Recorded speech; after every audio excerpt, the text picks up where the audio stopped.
Na Slovenski Karitas smo pred dnevi začeli z dvema dobrodelnima akcijama za pomoč revnim v Afriki, in sicer z akcijo Za srce Afrike in z delom do dostojnega življenja.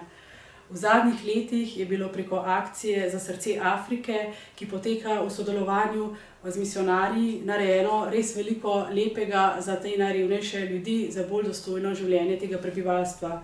V 12 letih nam je tudi ob podpori Ministrstva za zunanje zadeve pa misijonskega središča uspelo obnoviti oziroma zgraditi in opremiti 7 šol in vrtec, 5 zdravstvenih centrov, 3 porodnišnice in 11 večjih vodnjakov, kar je pa res neprecenljivo, da je bilo s hrano rešenih ogromno življenj podhranjenih otrok. No, tudi letos imamo veliko načrtov, veliko prošenj s strani misijonarjev za pomoč najrevnejšim.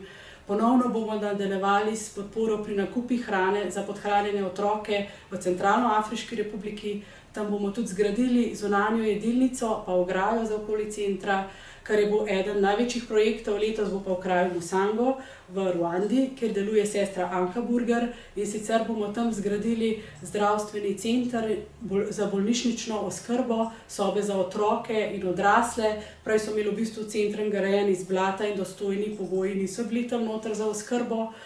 Sedaj pa bodo bolj dostojni pogoji, in kar je neprecenljivo, da so v ta dela gradbena vedno vključeni tudi domačini, sedaj jih že 50 dela, center pa bomo seveda na koncu tudi opremili.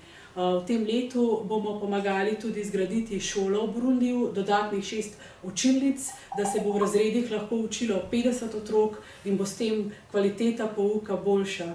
Nadaljevali bomo tudi s podporo hrane za šolarjev v osnovni šoli v Ampitafa na Madagaskarju, za katere je to pogosto edini obrok dnevu in se tako lažje učijo.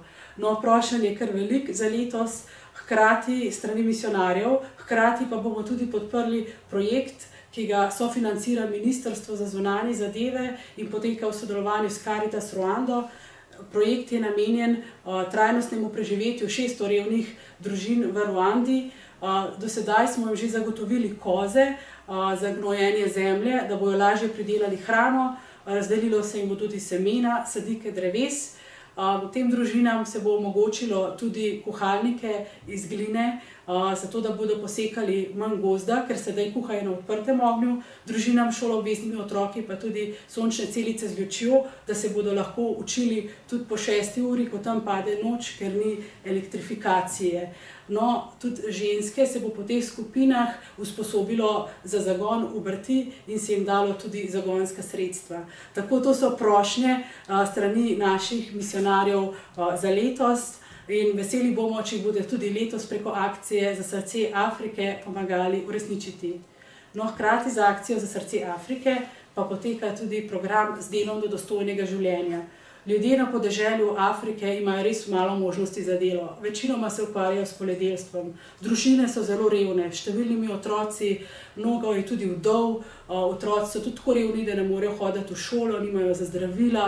In zato smo se skupaj z misijonarji odločili, da bi prosili Slovence za mesečno darovanje za plačilo dela revnih staršev na misijonih v Afriki. Ti sedaj v bistvu upravljajo različna dela. Čistijo v bistvu te šole, zdravstvene centre, ki smo jih gradili, urejajo okolico, recimo sekajo drva za prehrano podhranjenih, nekateri so čuvaji in še veliko drugih del je za skupno dobro kraja.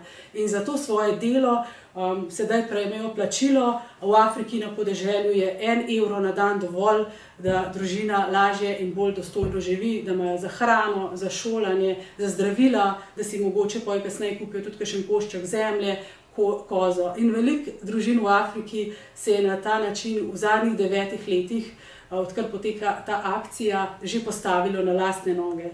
In s to akcijo sedaj izvajamo tudi v Albaniji in na Šrilanki, kjer je tudi mnogo revnih družin potrebno pomoči. Podpiramo pa tudi plačilo dela zdravstvenih in pedagoških delavcev na misijonih v Afriki. Hvala tudi vsem, ki boste z mesečnim darom podprli delo revnih staršev na misijonih v Afriki ali drugje po svetu.